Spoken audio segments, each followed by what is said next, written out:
Hello सो नमस्कार, मेरा नाम है हेलो कुमार। आज हम बात करेंगे केसीसी लोन के बारे में। जो केसीसी लोन होता है उसमें अगर आपका लोन डिफ़ॉल्टर हो गया है तो आपको क्या करना चाहिए, लेकिन इससे पहले हम बताएंगे कि अब केसीसी लोन भी माफ़ होने वाला है। जी हाँ, आपने थंबनेल देखा और उस पर हम बात करते हैं कि केसीसी लोन आपका माफ़ होने वाला है। 2025 में आपका केसीसी लोन जो है वो माफ़ कर दिया जाएगा। ऐसा मैं क्यों कह रहा हूँ, क्योंकि आप जानते हैं बिहार में 2025 में चुनाव है। इस चुनाव के दौरान अक्सर जो राज्य सरकारें हैं वो अपने अपने राज्य में किसानों का ऋण माफ़ करती हैं। आपने पीछे देखा उत्तर प्रदेश में 2 लाख का ऋण माफ़ किया गया, उसे झारखंड में माफ़ किया गया। इस प्रकार से तमाम राज्यों में जो है जब चुनाव होता है उस समय तमाम जो दल हैं वो अपने अपने घोषणा पत्र में शामिल करते हैं कि किसानों को राहत दिया। ऐसा क्यों करते हैं इसके बारे में बात करते हैं। क्योंकि हमारा देश जो कृषि प्रधान देश है, यहाँ पर किसान को जितनी वरीयता दी जाए उतना कम है, और उसकी जो समस्याएं हैं उनको निराकरण करने के लिए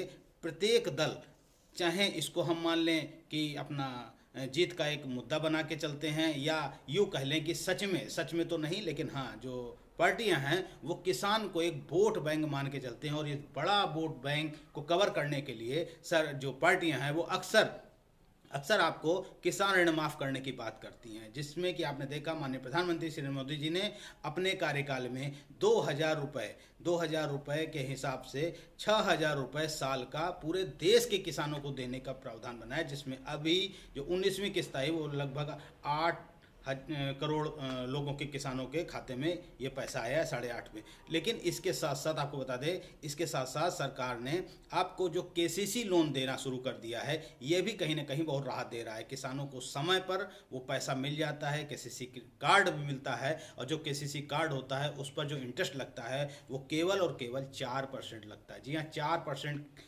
किसान क्रेडिट कार्ड पर जो ब्याज लगता है। हालांकि जब आप केसीसी कार्ड बनवाने जाएंगे तो इस बार बैंक आपको 7% का इंटरेस्ट बताता है, लेकिन इसके साथ अगर टाइम से आप पेमेंट करते हैं, टाइम से क्या ब्याज जमा करते हैं, पैसा जमा करते हैं, तो ये क्रेडिट कार्ड की लिमिट भी इंक्रीज होती है और आपको सब्सिडी के रूप में ये पैसा 3% रिटर्न भी हो जाता है। अब जो रिटर्न होता है वो आपको बता देता हूँ। अगर आपने ले रखा है तो अपना अकाउंट चेक करिएगा, मार्च में ये पैसा रिटर्न होता है और आपके खाते में आ जाता है। जिन्होंने जो भी पैसा ले रखा होगा क्रेडिट कार्ड का, उनका रिटर्न आ गया है, जो सब्सिडी के रूप में 3% देती है। अगर आपने नहीं बनवाया तो बनवा लीजिए। और इसके साथ जो लोन लेने जाते हैं, अपनी ज़मीन पर जो ले लेते हैं किसानों के लिए, वो 11% का इंटरेस्ट लगता है। 11% के इंटरेस्ट में आप पैसा ले करके उसको भी 5 साल के लिए रख सकते हैं और धीरे धीरे उसको दिए। आपको एक अच्छी बात बता देता हूँ, जो केसीसी ऋण लेते हैं उनको, या कार्ड पे जो पैसा लेते हैं उनको 6 माह में किस्त को देना पड़ता है।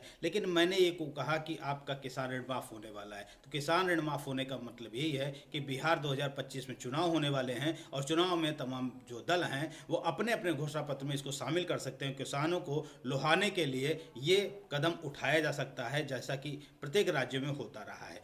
किसानों से संबंधित हम अपने चैनल पर वीडियो अपलोड करते रहते हैं। यदि आपको अच्छे लगते हैं, वीडियो सही लगते हैं, तो हमारे चैनल को सब्सक्राइब करें और शेयर जरूर करिएगा। पहली बार चैनल पर आए हैं तो हमें सब्सक्राइब अवश्य करिएगा, जिससे कि अगर आपकी कोई क्वारी हो तो कमेंट्स में बताइए, ताकि उस पर भी आपको जानकारी देने का प्रयास करें। आज की वीडियो में इतना ही, फिर मिलते हैं किसी नए अपडेट से। तब तक जय हिंद, जय भारत।